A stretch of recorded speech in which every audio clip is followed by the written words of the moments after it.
dans le débat dans lequel vous pouvez, je vous le rappelle, interagir grâce aux réseaux sociaux. Alors, est-ce que l'Égypte va savoir émerger du chaos? C'est mal parti, le pays s'installe dans la violence. Entre manifestations et répression, plus de 300 personnes ont été tuées en un mois. Une situation qui embarrasse les chancelleries occidentales. Washington, le premier partenaire de l'Égypte, soutient avec beaucoup de prudence et Bruxelles a tenté une médiation pour l'instant infructueuse. La chef de la diplomatie européenne a effectué 2 missions en 12 jours. Pourquoi l'Union européenne s'investit-elle dans ce dossier? Comment soutenir un régime qui a fait tomber un président démocratiquement élu? Voici les questions que nous allons nous poser ce soir. Alors avec nous tout d'abord en duplex, Leïla Ibrahim. Bonsoir, vous êtes activiste, militante pro-Morsi. Ce qui est intéressant de souligner, c'est que vous vivez à Port Saïd et vous campez depuis un mois au Caire pour soutenir votre président déchu. Avec nous sur ce plateau aussi Nabil Boutros, artiste, photographe. Bonsoir. Vous êtes franco-égyptien. La situation, la crise en Égypte, vous la traitez beaucoup dans votre œuvre. Je crois qu'on pourra voir d'ailleurs quelques-unes de vos photographies transformées. Nous sommes aussi avec nous sur ce plateau avec Ahmed Elkek, qui est chef des informations de France 24. Vous nous accompagnez, vous êtes vous-même égyptien et vous étiez en Égypte, je crois, au mois de juin, si j'étais bien informée. Et puis Naoufel Brahimi Almili, bonsoir, vous êtes docteur en sciences politiques et l'auteur d'un livre, Le Printemps arabe, une manipulation, point d'interrogation. Vous apportez bien évidemment dans cet ouvrage des réponses. Alors, tout d'abord, Leïla Ibrahim, cet emprisonnement, oui, bonsoir, on va y revenir, cet emprisonnement de Mohamed Morsi, c'est un casse-tête en fait pour les chancelleries occidentales, ça pose des questions sur le plan démocratique, il a été démocratiquement élu et donc il est emprisonné depuis un mois, c'est la raison pour laquelle vous campez, vous, dans la capitale depuis 4 semaines. Exact, nous campons depuis un mois pour la démocratie. Nous sommes pour la démocratie. Ce n'est pas exactement pour le président Morsi, si c'était quelqu'un d'autre, mais parce qu'il a été élu démocratiquement, c'est la voix du peuple, c'est ce que nous sommes là pour, nous réclamons que nos droits, que nos voix ne soient pas bafouées par le coup militaire, coup d'État militaire sanglant. Et nous n'acceptons pas ça. Nous reculons vers l'arrière, nous n'avançons pas. Le peuple a choisi la démocratie. Le président a été élu et nous avons aussi voté et choisi la Constitution. Plus de 64%, le peuple a choisi et a dit oui à la Constitution. Le coup d'État militaire, il a bafoué tous ses droits, toutes ses voix, comme le peuple, comme s'il était mineur, n'a pas le droit de choisir son président, n'a pas le droit de dire son mot. Alors, Leïla Ibrahim, effectivement, c'est vrai que le président Morsi a été élu par les Égyptiens. Néanmoins, il y a eu des dérives autoritaires. C'est la raison pour laquelle il y a eu cette révolution populaire et cette décision des militaires de destituer le président Morsi. Il est emprisonné depuis un mois. Je vous propose tout d'abord d'écouter Catherine Ashton, qui a pu rencontrer Mohamed Morsi en détention. Et puis, on reviendra bien évidemment ensuite avec nos invités sur la légitimité de ce nouveau régime au pouvoir, sur l'illégitimité éventuelle de cet emprisonnement. Nous avons parlé pendant 2 heures. Nous avons parlé en profondeur. Il a accès à l'information, à la télévision, aux journaux. Nous avons donc été capables de parler de la situation et du fait qu'il fallait aller de l'avant. Mais je ne vais pas en révéler davantage sur notre conversation. Il va bien et durant ces 2 heures, nous avons eu une discussion amicale et franche et ouverte. Je me suis également assurée que sa famille sache qu'il va bien. Alors je me tourne vers le professeur en sciences politiques. Cette situation, c'est un vrai problème pour le droit international. Si la situation n'était pas aussi tragique, il y a un côté burlesque. Les deux derniers chefs d'État égyptiens sont en prison. L'un après jugement, l'autre sans jugement. Ils vont être bientôt dans la même prison d'ailleurs, oui, prison voilà. Torah au Caire. Bientôt dans la même prison. Bon, mais la situation est beaucoup plus tragique. C'est vrai que la légitimité actuelle est médiocre. Mais il faut aussi voir que le bilan de Morsi, un an après, est moyennement défendable. Tout d'abord, son échec est économique. Il y a eu un soulèvement, encouragé peut-être, mais un soulèvement réel. Donc sa légitimité reste, elle aussi, médiocre.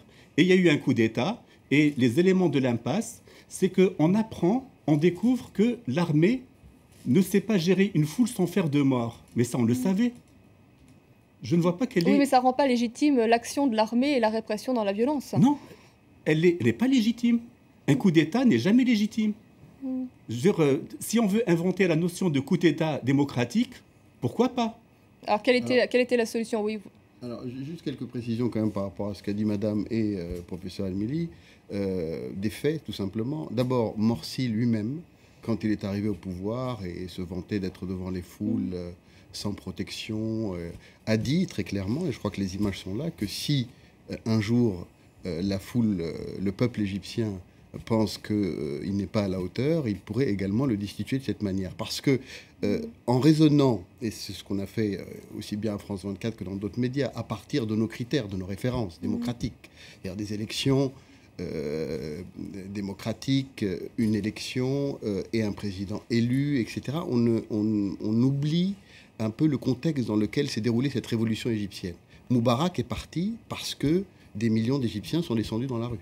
Morsi est parti parce que une manifestation qui, selon plusieurs analystes, est une des plus importantes de l'histoire politique contemporaine.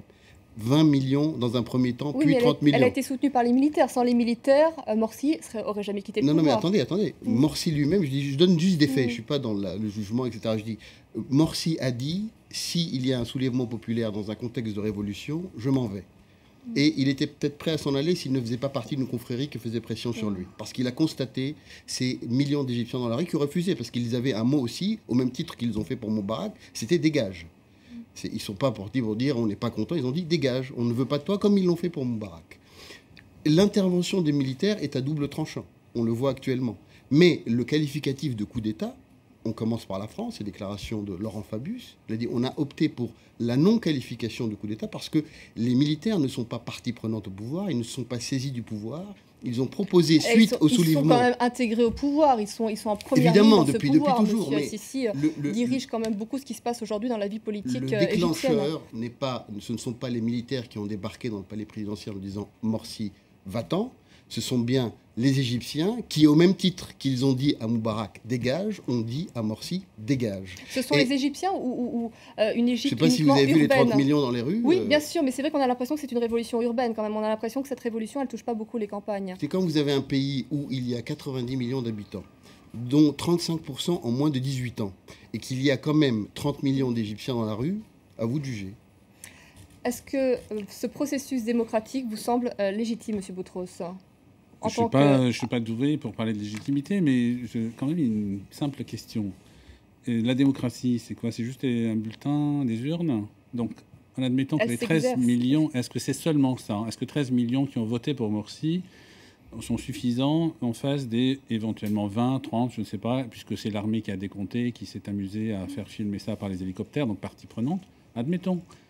Alors, la démocratie, c'est quoi? Il y a un contrat social au milieu, quand même. Je suis le président de tous les Égyptiens. Toutes les parties... Il a commencé par exclure les autres.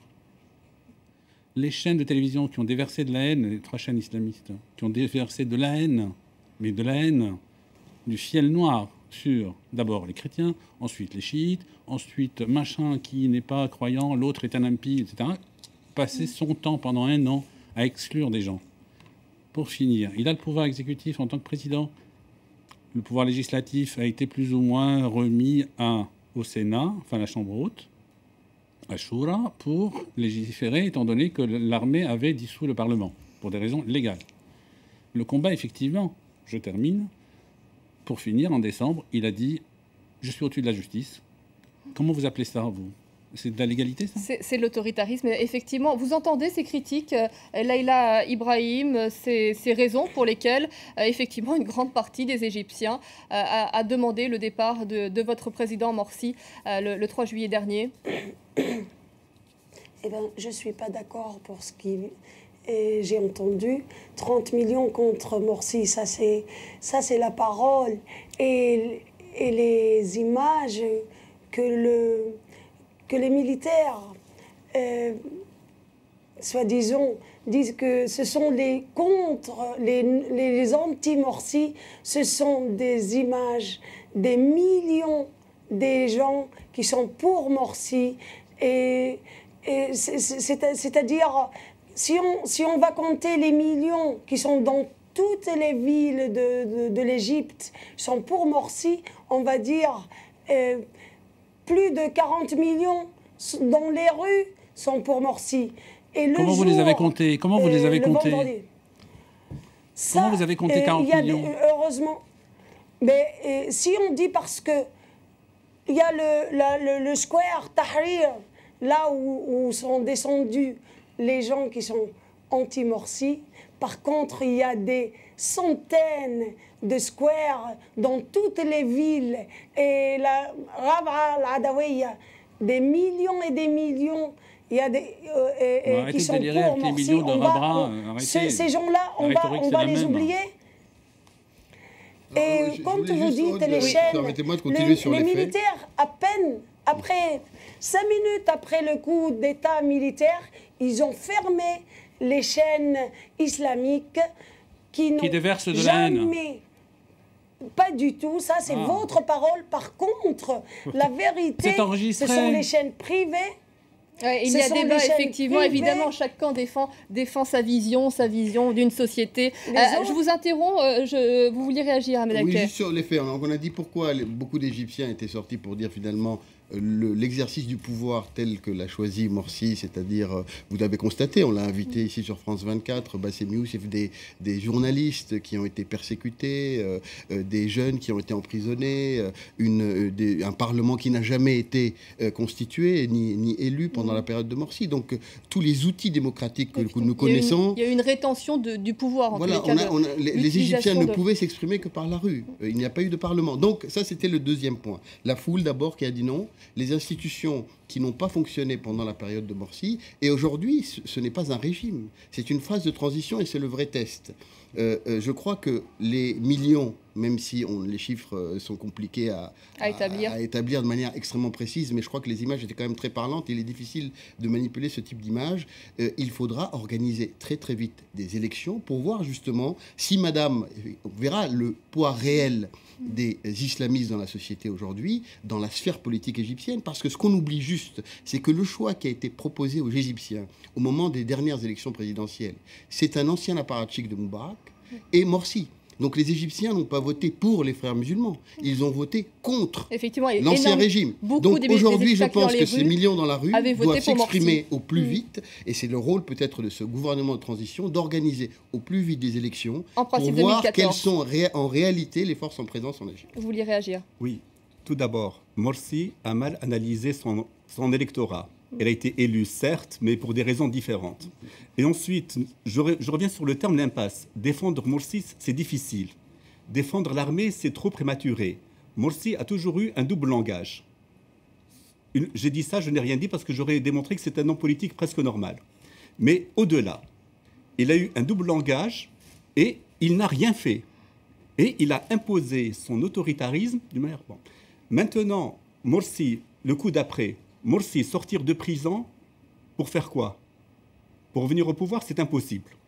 Non, mais symboliquement, on a besoin tout de même, dans une démocratie, même dans une période de transition, d'avoir un président, même un président déchu qui n'est pas emprisonné. Oui.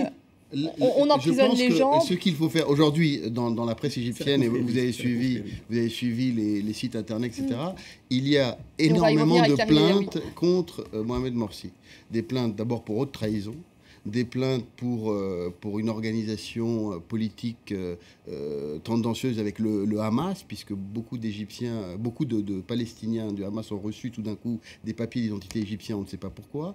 Et donc il y a énormément de plaintes contre Morsi. Et je pense que vous avez raison, il faut clarifier la situation. Soit il y a des plaintes contre lui et il est jugé, soit il est effectivement libéré et on sait qu'il n'est plus président, puisque aujourd'hui la situation est telle qu'il ne peut plus exercer ses pouvoirs.